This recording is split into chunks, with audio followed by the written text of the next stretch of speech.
আসসালামু আলাইকুম, আপনারা দেখছেন পিএম নিউজ। এই মুহূর্তে আপনাদের সঙ্গে আমি জেসমিনা পারভিন দিনের সেরা খবর নিয়ে আসছি, কিন্তু তার আগে দেখে নেই এই মুহূর্তের শিরোনাম। ভ্যাবলা আজমির শান্তি কমিটির উদ্যোগে ইসলামিক সাংস্কৃতিক অনুষ্ঠান ও বস্ত্র বিতরণ। লাল পতাকার দাপট এবার ভাঙড়ে। আলিয়া বিশ্ববিদ্যালয়ের ছাত্রছাত্রীদের আন্দোলন আপাতত স্থগিত। মুসলিমদের বিরুদ্ধে খবর সইতে না পেরে চাকরি ছাড়লেন সংবাদকর্মী। রক্তদান শিবিরের মঞ্চে মানুষের পাশে থাকার অঙ্গীকার আরাবুলে। ভোটের আগে হোটেল অভিযান নিউ টাউন পুলিশের। ভাঙড়ের নাঙ্গলবেকি পল্লীমঙ্গল হাই স্কুলে বিশ্বনবী দিবস উদযাপন। আইপিএল ম্যাচ তালিকা প্রকাশ করলেন বিসিসিআই বোর্ড। পথচারী শিশুদের ফ্রিতে শিক্ষা প্রদান করাচ্ছেন যাদবপুরের সিপিআইএম প্রার্থী বিকাশ রঞ্জন ভট্টাচার্য। এখন বিরতি। নিউজটি নিবেদন করছে জেসমা ক্লিনিক, পিঠাপুকুর বাজার। বিস্তারিত জানতে স্ক্রিনে দেওয়া নম্বরে কল করুন। ফিরে এলাম পরবর্তী খবর নিয়ে। গতকাল নাঙ্গলবেকি পল্লীমঙ্গল হাই স্কুলে বিশ্বনবী দিবস উদযাপন হয়। বিশ্বনবী হযরত মুহাম্মদ সাল্লাল্লাহু আলাইহি সাল্লামের জীবন ইতিহাস সম্পর্কে বর্ণনা করেন অনেকেই। বিশ্বনবী সাল্লাল্লাহু আলাইহি সাল্লাম যে জীবন আদর্শ রেখে গেছেন, সেই জীবন আদর্শ নিয়ে এগিয়ে যাওয়ার পরামর্শ দেওয়া হয় ছাত্রছাত্রীদের। উপস্থিত ছিলেন স্কুলের সমস্ত শিক্ষক শিক্ষিকা বৃন্দ ও ছাত্রছাত্রীরা। অনুষ্ঠানের শেষে দুই শিক্ষক জানান, হ্যাঁ, আমরা বিদ্যালয়ে একটা কালচারাল অনুষ্ঠান তো একটা শিক্ষার অঙ্গ। সমস্ত কালচারাল অনুষ্ঠানের সঙ্গে ছাত্রছাত্রীদের একটা নিবিড় সম্পর্ক থাকে। তাদের একটু মেন্টাল স্যাটিসফ্যাকশান এবং তাদের যে আরও মনের উন্নতি যেটা ঘটানোর জন্য, মনের মধ্যে যে জড়তা কাটানোর জন্য সবসময় একেবারে শিক্ষার আঙিনায় থেকে যখন তারা সরস্বতী পুজো, নবী দিবস এবং অন্যান্য যে আলোচনার যে বিষয়গুলো রয়েছে সেগুলো করি, তাহলে আমাদের যে স্কুলের ছেলেরা তারা বিভিন্ন বাড়ি থেকে আসতে পারে, হিন্দু মুসলিম সমস্ত পরিবার থেকে, কিন্তু তারা ভাইয়ের মতো সম্প্রীতির বাতাবরণে আগামী দিনে বড় হতে পারবে, এবং যেটা ভারতবর্ষের জন্য আজকে খুবই প্রয়োজন।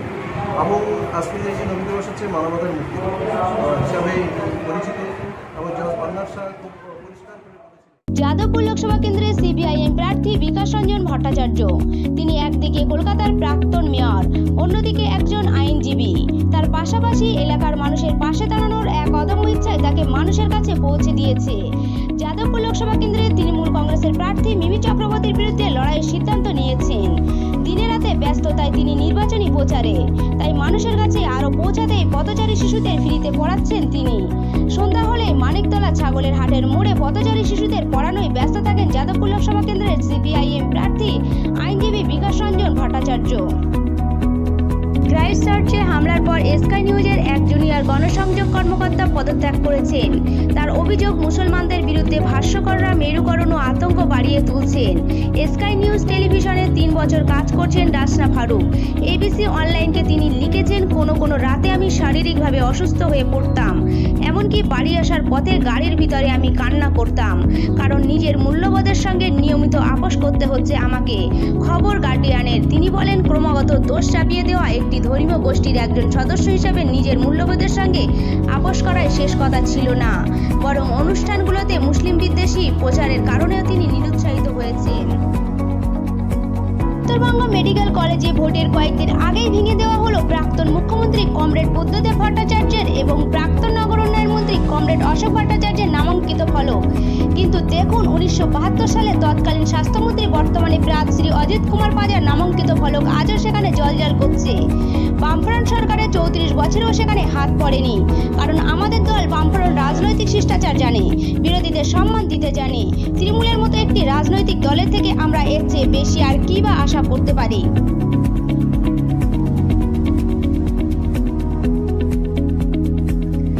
ভ্যাবলা আজমির শান্তি কমিটির উদ্যোগে ইসলামী সাংস্কৃতিক অনুষ্ঠান ও এতিম ছাত্রছাত্রীদের বস্ত্র বিতরণ অনুষ্ঠানের আয়োজন করা হয়। গতকাল ভ্যাবলা স্টেশনের পার্শ্ববর্তী এক মাঠে ভ্যাবলা আজমির শান্তি কমিটির উদ্যোগে একটি ইসলামিক সাংস্কৃতিক অনুষ্ঠান হয়। সেখানে কেরাত, বক্তৃতা ও কুইজ প্রতিযোগিতা করা হয়। পাশাপাশি প্রায় 40 জন এতিম ছাত্রকে পোশাক ও 200 টাকা করে দেওয়া হয়। এই অনুষ্ঠানে উপস্থিত ছিলেন স্থানীয় এমএলএ, বিশিষ্ট ফুটবলার দিবেন্দু বিশ্বাস। তিনি বলেন, এই অনুষ্ঠান শান্তিপূর্ণভাবে এগিয়ে যান এবং এই অনুষ্ঠানের সাফল্য কামনা করি, এবং ছাত্রছাত্রীদের এরকম সাংস্কৃতিক অনুষ্ঠানে আরও এগিয়ে যাওয়ার জন্য তিনি অনুপ্রেরণা দেন। এই অনুষ্ঠানে উপস্থিত ছিলেন স্থানীয় কাউন্সিলর সহ আজমির শান্তি কমিটির সমস্ত কর্মীবৃন্দ।